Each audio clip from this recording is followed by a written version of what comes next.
You're listening to Beyond Wellness Radio, bringing you the cutting edge in health, nutrition, and sports performance. Stay up to date and listen anywhere, anytime on your computer, tablet, or smartphone by subscribing on iTunes. Catch your hosts, Dr. Justin Marchegiani and Barris Harvey, as they answer your burning health questions as well as interviews from world-renowned guest experts. For more Beyond Wellness Radio, go to beyondwellnessradio.com. Welcome to another awesome episode of Beyond Wellness Radio. Before we go into today's show, I want to tell you guys about our newsletter. Go to beyondwellnessradio.com and hit the button that says newsletter sign up. By doing this, you'll never miss out on an episode. Be the first ones to hear it as it's sent out to your inbox each week. Want even more? Make sure that you go above and click on Justin Health or Really Healthy Now or access straight to us, the practitioners. You can go ahead and send us an email and talk to us one-on-one and even get yourself a free 15-minute consultation.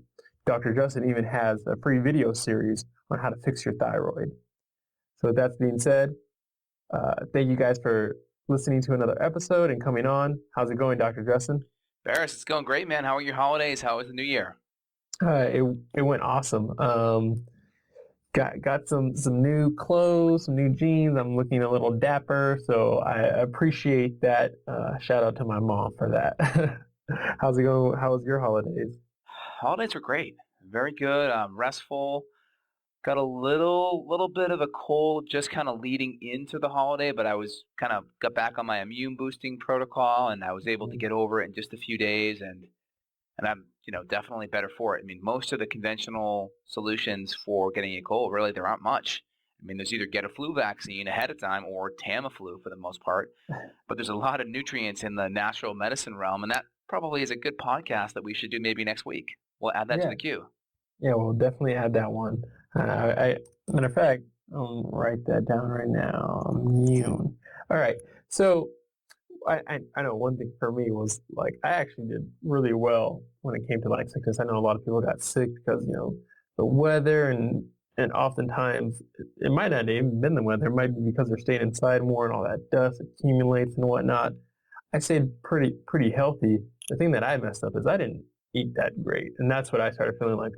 I don't feel like myself. So I know some people say oh, does food really make that much of a difference? And I can tell you I'm not in my greatest shape, just in, that's just off of a couple weeks. So yeah, food makes it a big difference. Absolutely. So, I've been off a little bit with my exercise, but I find diet is, 80% of the game. Just choosing some good movement patterns, adding some resistance in there, doing some good movements. You don't need too much once you're at a high level to really maintain. Yeah, definitely. So, and today, before I get to today's podcast, what did you have for breakfast? Today was just 4 eggs, sunny side up, and some butter and MCT in my coffee. Today was pretty simple. I've been doing a lot more collagen recently to help just kind of with hair and skin and just anti-aging, and also to help with some of my joints. So I've been kind of just really rocking out the collagen. I actually just got my organic acid test back, so I've just tweaked my supplement program a little bit to help improve my health, and there's some things on there I think we'll talk about in today's show regarding mood and neurotransmitter health. Yeah, awesome. Now, for the listeners out there, you gotta remember me and Dr. Justin are on a 2-hour difference right now. So usually for my Fridays, I'm a little bit more relaxed. That my day's not always as busy. So sometimes I don't wake up as early. So sometimes I usually just wake up and just hop on the call, prepare beforehand, hop on the call. So I don't always eat anything. So I'll tell you what I'm going to eat after. Nice. So after the show, I will also have some eggs, and I have some organic, not a lot of ingredients, because I think when I say sausage, somebody's going to think of oh, sausage, that's not healthy. But if you go to a healthy food store, you'll notice there's high quality sausage out there, and just keep it simple like that, and just mix those two. I think I do fine with dairy, especially if it's higher in fat. So sometimes I like putting some organic sour cream, and I do fine with that. Nice. So, awesome. Yeah. So today's podcast, we're going to talk about fixing our mood. And this is something that can be, it can either be like sleep, it can be PMS. That's something that's almost joked about, and people might joke about it, but it's a real concern and a real matter. And there are other things that, and we got to be careful here because there's a gray area. We mentioned things that might sound a little bit more psychological. We want to remember that we don't want to say that all drugs are bad or anything of that fashion. We just have to be smart that there are some people with more severe cases that might need more treatment. But you can be on the borderline of some of these things, and maybe there's some underlying things that you can fix yourself. So if you have like a mild depression or like a mild, or even if you do have severe, there are still things you can fix. Just understand that, also talk to your doctor about these things as well.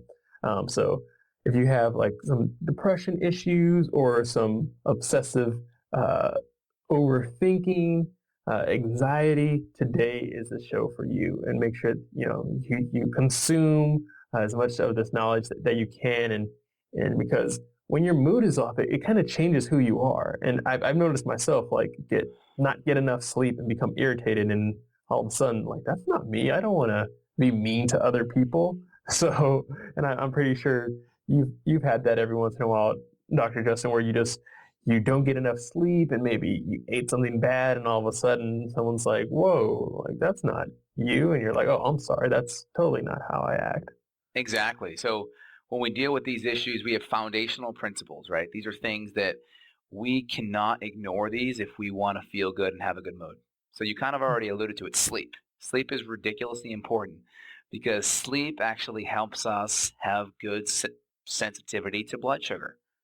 So what that means is they've done studies where they took healthy college kids, they cut their sleep in half to 4 hours a night. After 1 to 2 weeks later, they were insulin resistant, meaning their cells in their body the receptor sites were numb to sugar, to glucose, and they weren't taking it into the cell properly, and the glucose was accumulating in the blood, creating free radical stress, right? And free radical stress are like basically when the body kind of comes in there and can damage the DNA, right?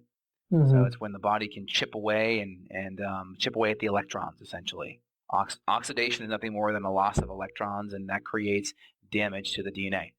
So we want to really make sure that we have good, stable blood sugar, and the first way we do that is through getting to sleep on time, ideally 10 to 10:30, definitely before midnight. That's going to be a great way to make sure our mood is dialed in. That's one, from a foundational perspective. Mm-hmm. Two, blood sugar. So if you have thyroid issues or adrenal issues, we don't want to be skipping meals. Having enough food that can last us 4 to 5 hours a day is going to be huge. 4 to 5 hours in between meals. So having your breakfast within an hour of getting up, eating the right ratios of protein and fat and carbohydrates for you is very important. And you should go about 4 to 5 hours, and you shouldn't be starving at 4 to 5 hours.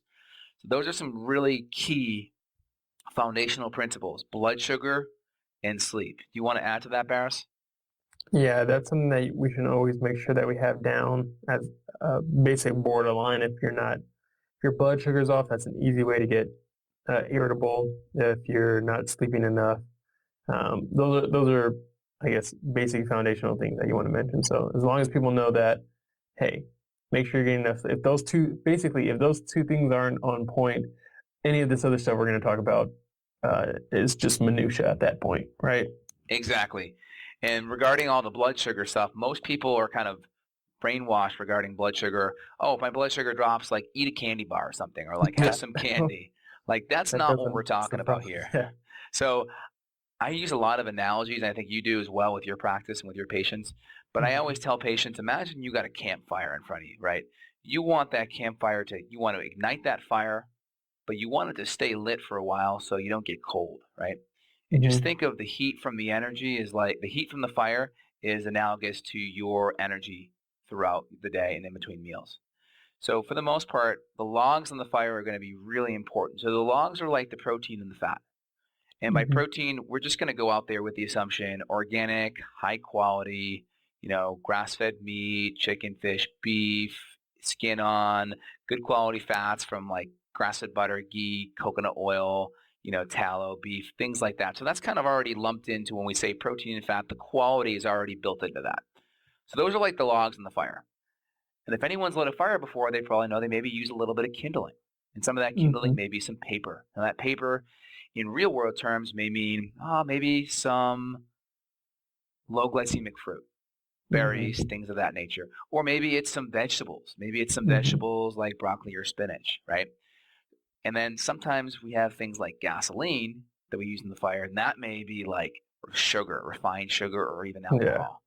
So if you ever just like have like your match lit and you put a whole bunch of gasoline on it, it goes up and then out. Yeah. And that's kind of analogous to how people's moods are, right? They go up, they're like bouncing off the walls, feeling super good, and then they're crashing with their head on their desk just a little while later. So we want to make sure when that fire is there, maybe we have 80 to 90% good logs, and then we put maybe a little bit of paper in there, using the right carbohydrate, for your metabolic needs. If you're working out that morning, you may put a sweet potato in there.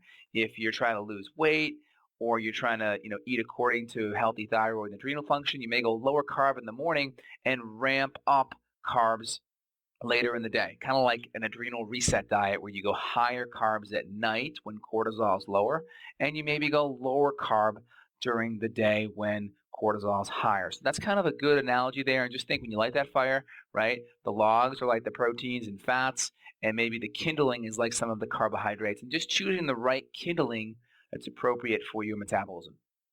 Yeah, definitely.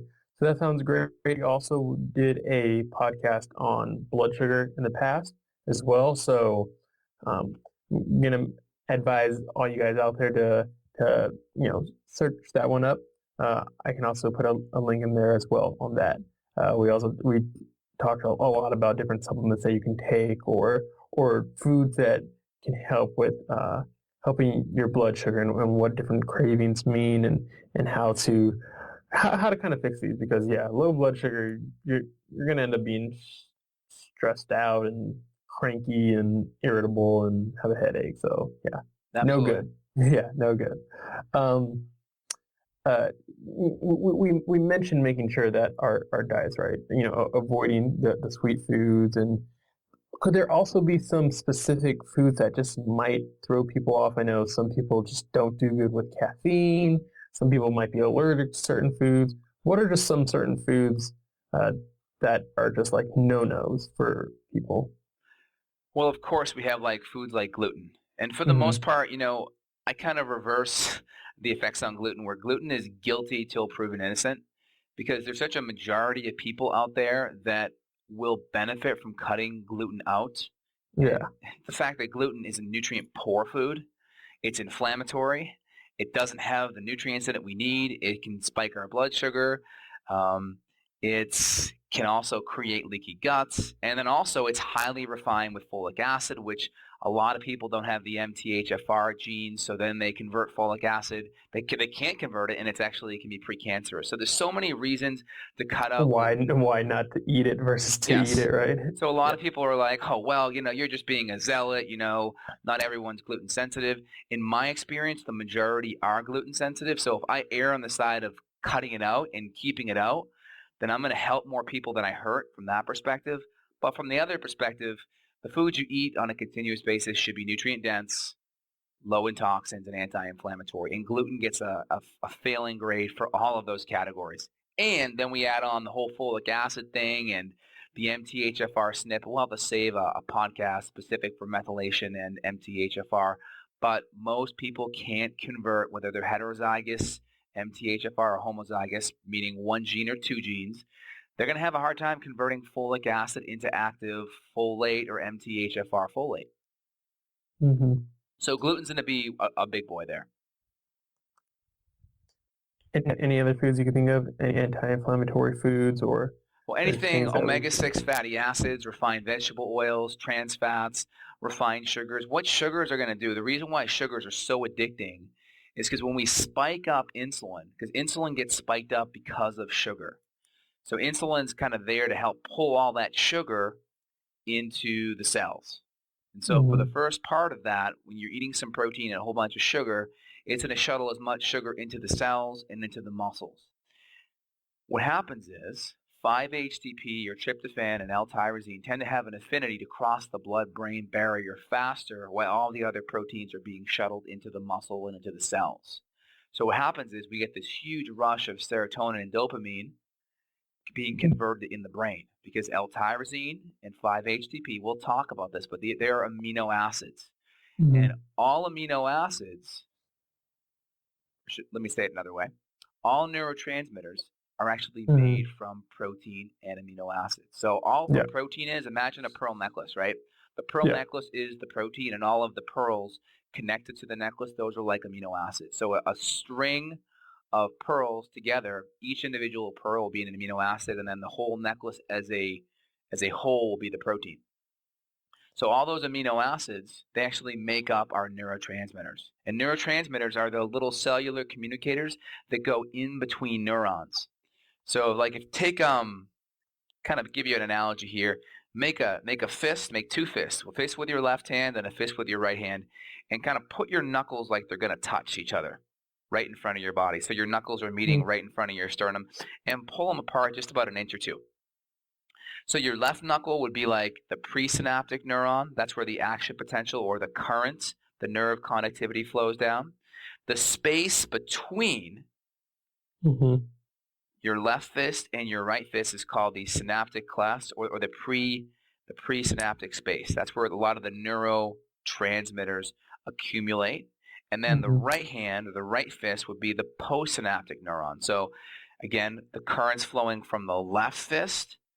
Then we have the neurotransmitter, the presynaptic cleft, that space there where the neurotransmitters accumulate. And the neurotransmitters are like a bridge of action potential from the left fist to the right fist. So we have the pre, which is the one leading up to it. We have the space, which is the space in between there where the neurotransmitters accumulate. And then we have the postsynaptic neuron, which is the right fist. And all of these neurotransmitters actually accumulate in between the pre and postsynaptic neuron. And these neurotransmitters allow us to feel good. So we have serotonin, which allows us to feel kind of happy. We have dopamine that allows us to feel the I love you feeling. It's that what we get when we're in love or what we get when we're eating a bunch of sugar. We have GABA, which can relax us. So these are really important neurotransmitters that allow us to feel good. Do you want to elaborate on that, Barris, or break it down a little more? Yeah, I think the analogy that you used was great. You know, like either you wrote down some good notes when you were taking anatomy, or you had a great anatomy teacher. Like, just I went ahead and did it myself with the two hands, and like that's almost exactly how like it looks. It has a little bulb at the ends, and there's skinny neurons, and that's where. And so basically, for people to know, like we are bioelectrical chemical beings, so there are electric surges that that get sent from cells to other cells, and our neural cells have these little, actually, just what you're saying is just little space, these little gaps in which the communication that actually happens, and they send the chemicals, and depending on if they can't absorb it or reabsorb it, that's where problems are going to happen, right? Exactly. So, like if someone is either overstimulated or they can't reabsorb something appropriately, that's when, for an example, if someone does cocaine often, dopamine is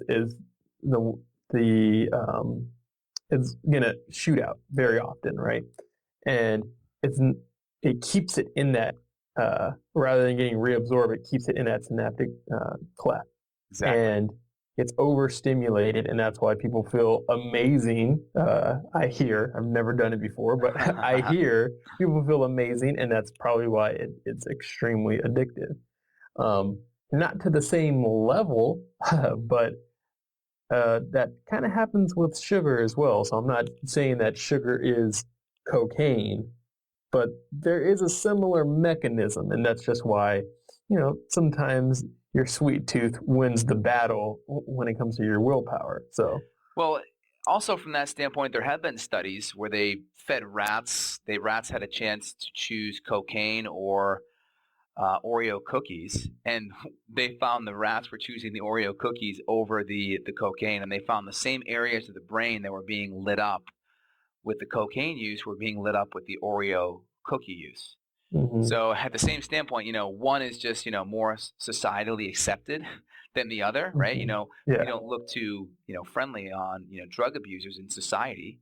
In my Mm-hmm. opinion, we should treat them like severe, obese people that have no self-control. It should be looked at between that, because people aren't really getting help. Throwing people that are like just neuronally damaged Damage in in jail, jail. Yeah. it's not fixing the problem, and they come out as violent criminals. So we don't do that with severe obese people that just can't stop eating, because that's like a societally accepted thing.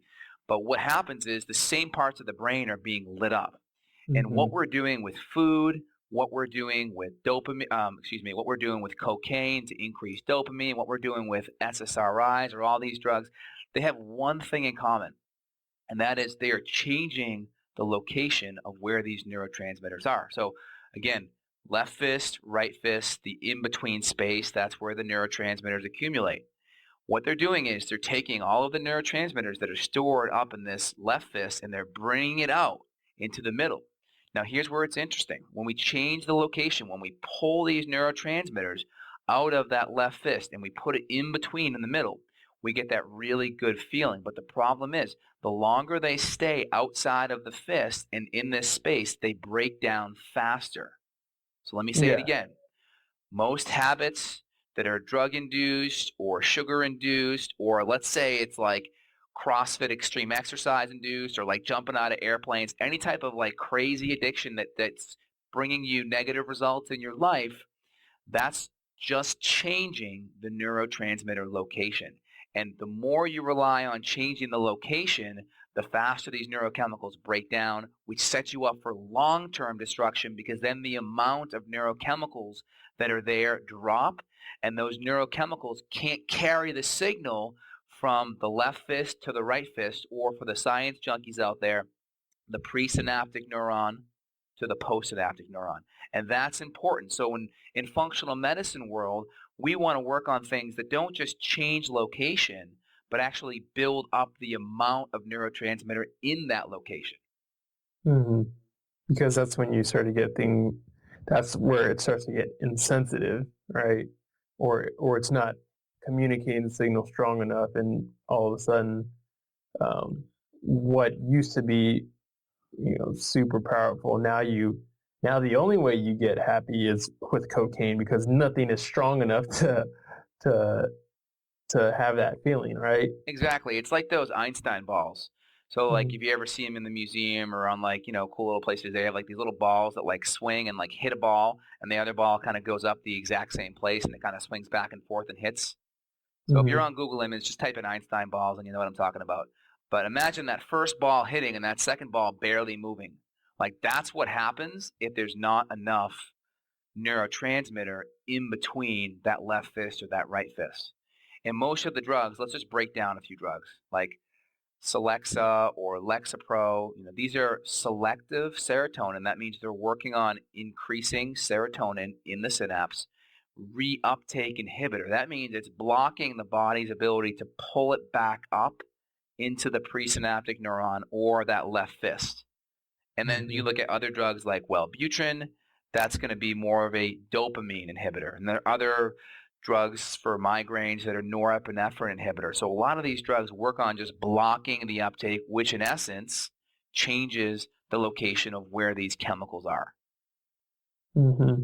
And definitely. And yeah, and with our brain chemicals too, there are two different kinds, and dopamine being so awesome and so powerful kind of fits in both categories. But the inhibitory neurotransmitters and the excitatory neurotransmitters. So making sure that we're stimulating and the right ones are firing in the brain at a certain time. Like you don't need norepinephrine firing off at midnight when you're trying to go to sleep, unless someone's breaking into the house. Then yeah, no, totally. But unless something is bad, happening, you need a. I guess, and that can be in another way to help with some of our mood issues. Is I guess that's back to our foundational stuff. We talked about the blood sugar and getting good sleep, but relaxation and exercise.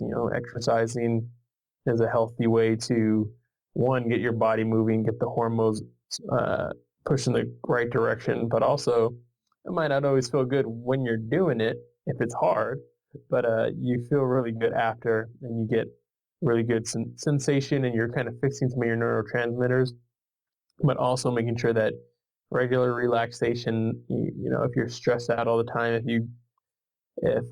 you're in a crisis, we know that we don't feel right. But if it's daily, if it's chronic, and we're letting maybe that person at work or our relationship hinder how we feel and our relaxation, and you go to sleep every night not feeling well, you kind of create this vicious cycle. Well, now if you can't, maybe that's causing some longer term depression, or can even cause like other problems. Those are some really good points, Barris. So Barris, let's talk about some things we can do from a supplemental perspective.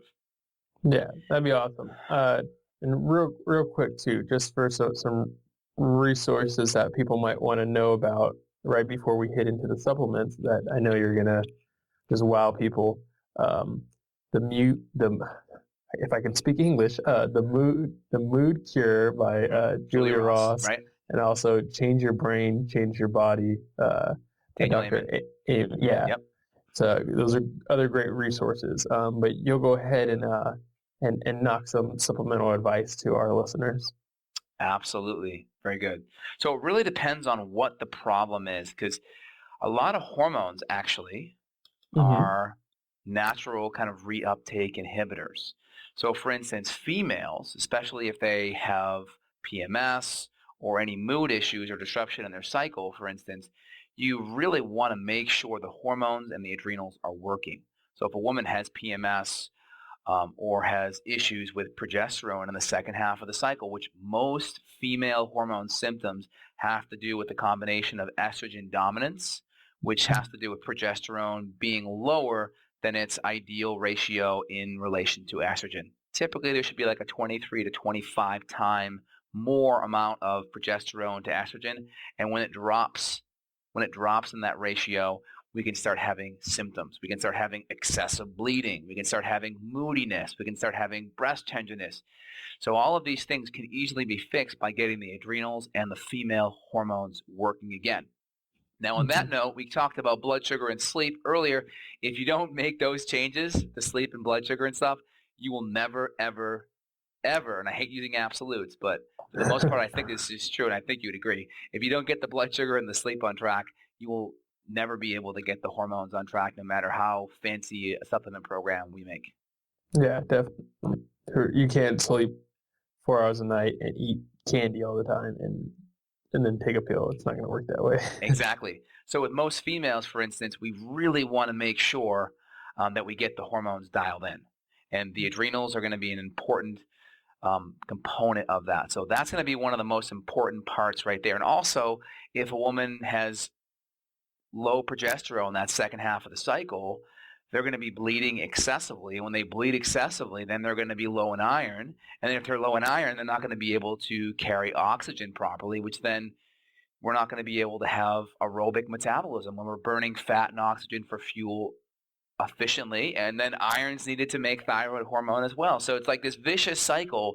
When female hormones get off, all of these other problems start to occur. Mm-hmm. Yeah, definitely. And I know you know a lot about this topic, but thyroid also is going to have an interplay with our energy and our mood, right?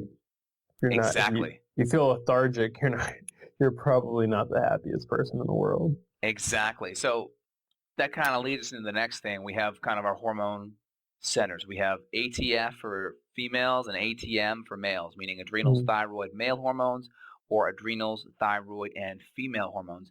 And we want to make sure those are balanced at some level. And by balanced, we can kind of push the female hormones or the thyroid back into the right place. But if there are other issues pulling it out, we really have to make sure the root causes are being addressed.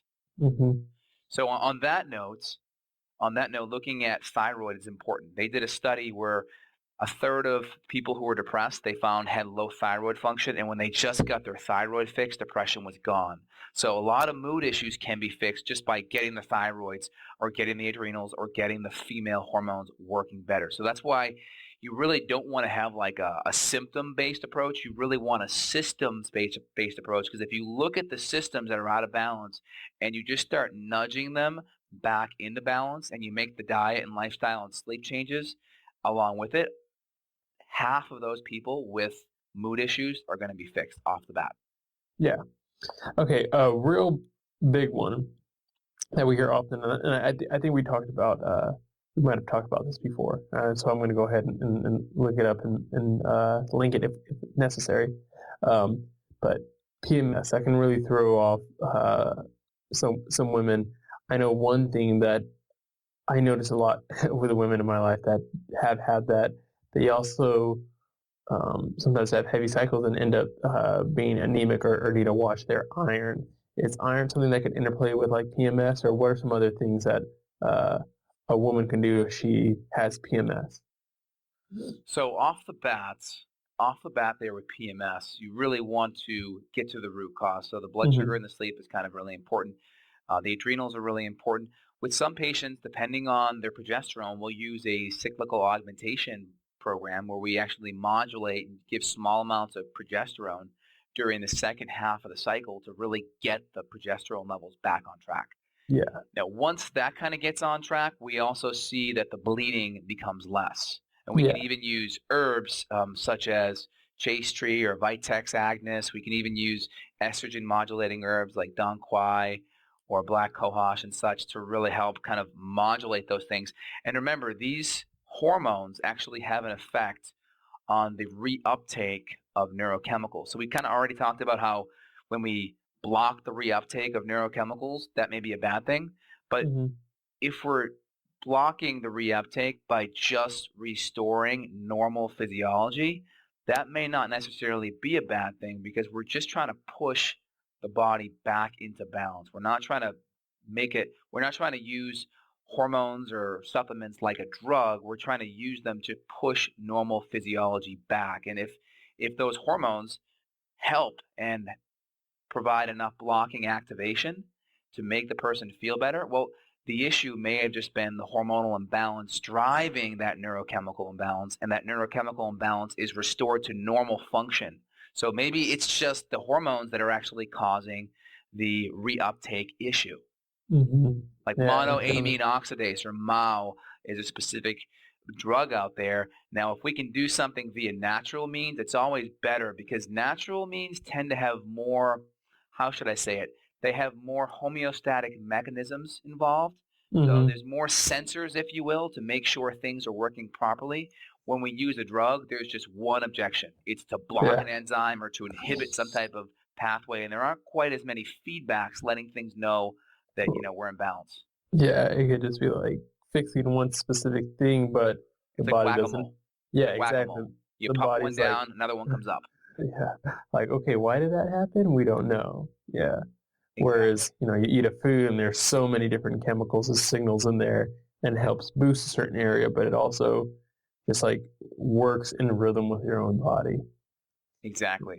Definitely. So the next perspective is we can actually give amino acids to help with boosting up the location of these neurotransmitters. So for instance, we have 5-HTP, which is a precursor to serotonin, and we have L-tyrosine, which is a precursor to dopamine.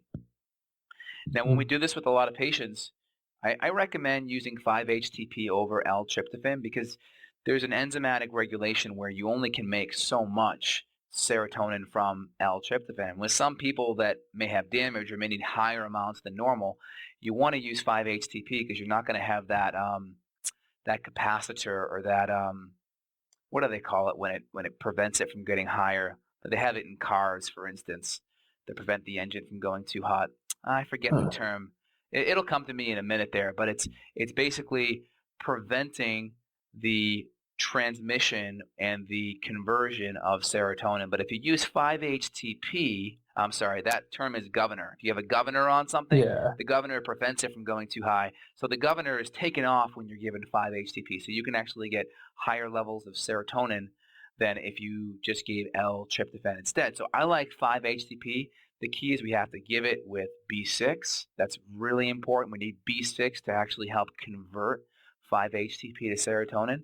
And I always give, for the most part, starting out, 5-HTP and L-tyrosine in a balanced formula of 10-1. So 10 times more L-tyrosine than 5-HTP. So if we're dealing with 100 units of 5-HTP, we want to have 1,000 units or 1,000 milligrams of L-tyrosine. And that's important because the same enzymes that metabolize 5-HTP, which is the amino acid decarboxylase enzyme, that amino acid is the same one that metabolizes L-tyrosine. So if we're stimulating this enzyme to break down 5-HTP and we're giving more 5-HTP and this enzyme's upregulated and we don't have an additional amount of L-tyrosine there along with it, we can start creating deficiencies because of us upregulating that enzyme.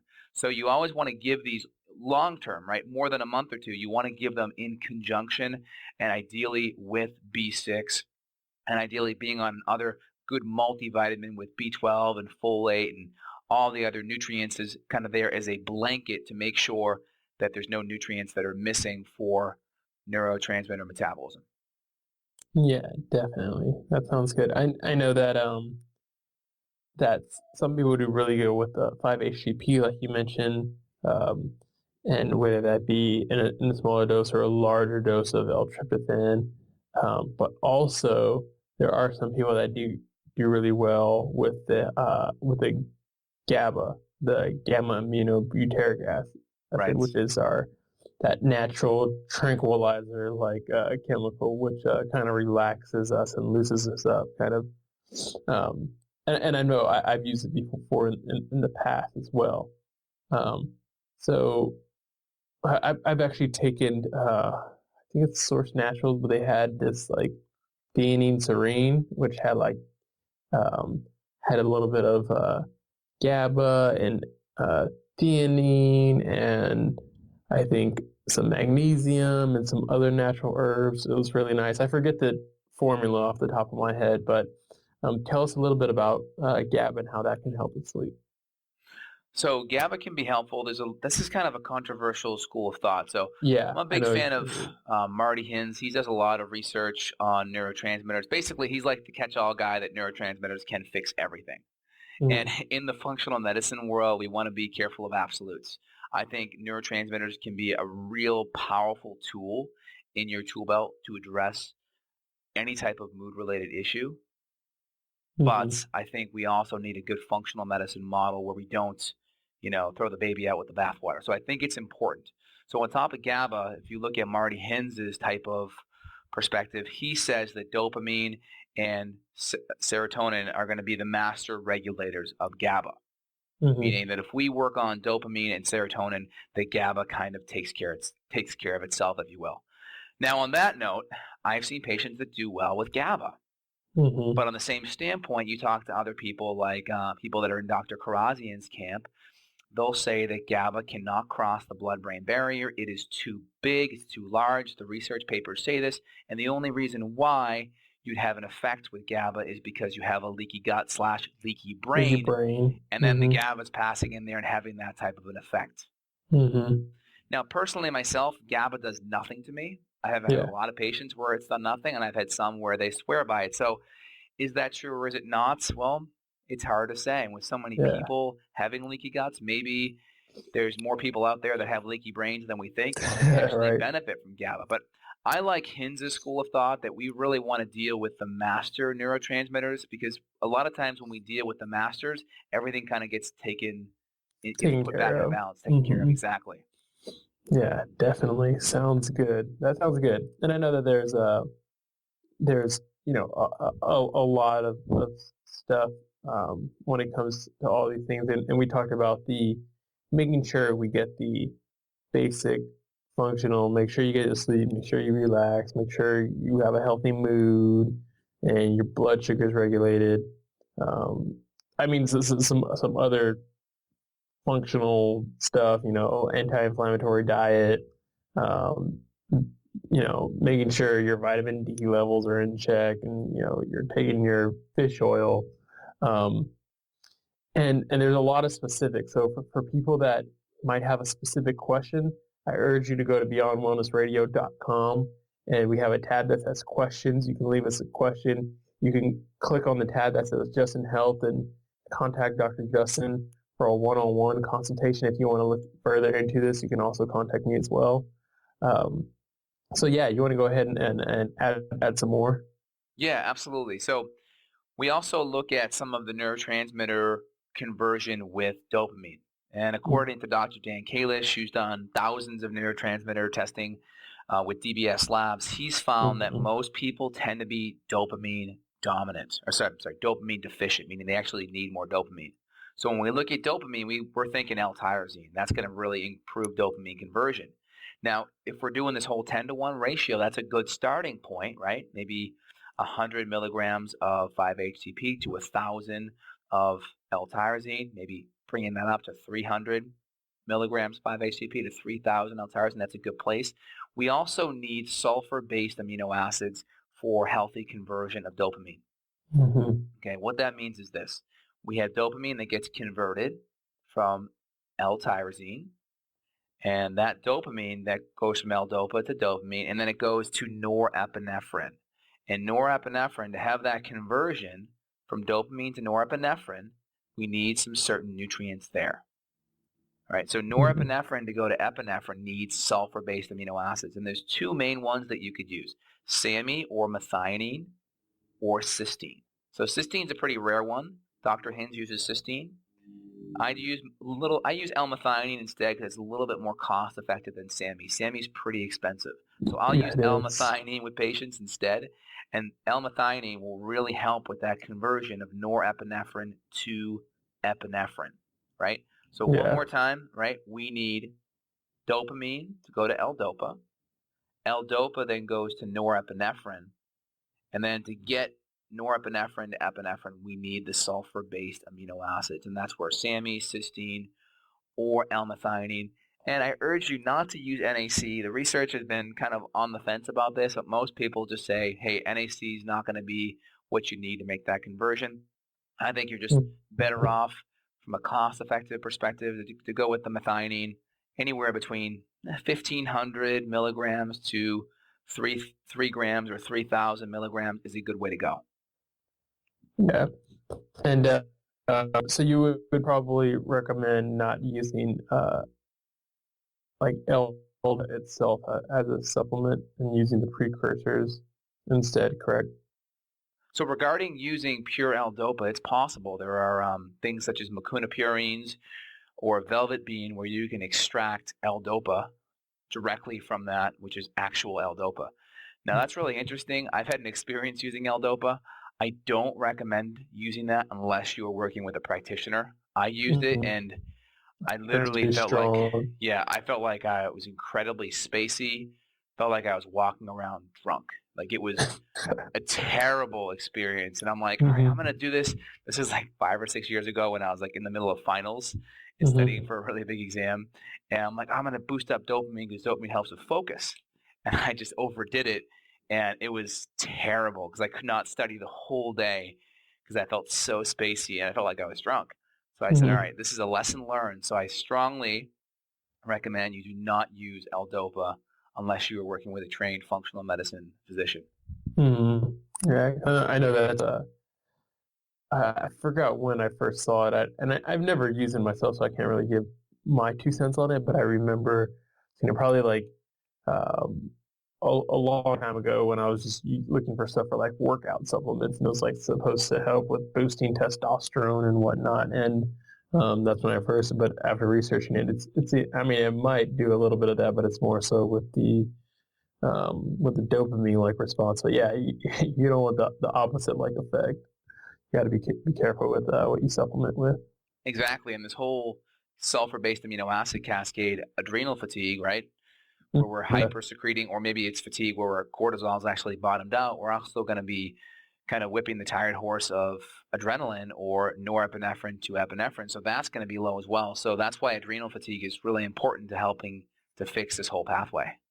Yeah, definitely. I think a good starting dose for anyone here that says, all right, well, I want to use some of these sulfur amino acids. I want to use some of these neurotransmitter supports. I think a safe dose would be 300 milligrams of 5-HTP, followed with 3,000 milligrams of L-tyrosine with some sulfur-based amino acids, anywhere between 1,500 to 3 grams of L-methionine would be a really good starting point. And just make sure the 5-HTP you're getting has B6 in it, and make sure you're on a high-quality multivitamin with B12 and activated MTHFR folate. And if you need support with this, feel free and reach out to either Barris or myself, because we do this stuff with patients every day. Definitely make a part 2 to this, because Yes. I know, we could go so long into this stuff, and I think we got a great foundation here. Yes. We got some things for people with irritability. I know, like myself, and also like I know I mentioned in the beginning, like anxiety and some of the overthinking like stuff. We're gonna make a part 2 for you, and we're gonna go into the hormones, the estrogen, and the different supplements and neurotransmitters that are helping with anxiety and mood and that as well. So kind of like you had the depression on one side and then the overthinking on the other side, and we'll get to that one as well. But again, go to beyondwellnessradio.com. Go to sign up to the newsletter. You'll make sure that you won't miss part 2, and you'll get it right in your inbox. Well, we're going to really work on increasing the frequency of the podcast. We're going to try to do one a week to really kind of get everyone's brain candy addiction in for the week, hopefully. Yeah. And if you guys got any feedback or have any feedback on show tips or topics that you want addressed, feel free and reach out, beyondwellnessradio.com. And I think it's question, and you can speak your question to us, or you can drop us a line, and we'll be more than willing to listen to what people want and create show topics based on the needs of our listeners. Got a question for Dr. J? Go to beyondwellnessradio.com/question. Then tune in to hear the answer. Also, if you like the show, review us on iTunes. For more Beyond Wellness Radio, go to beyondwellnessradio.com.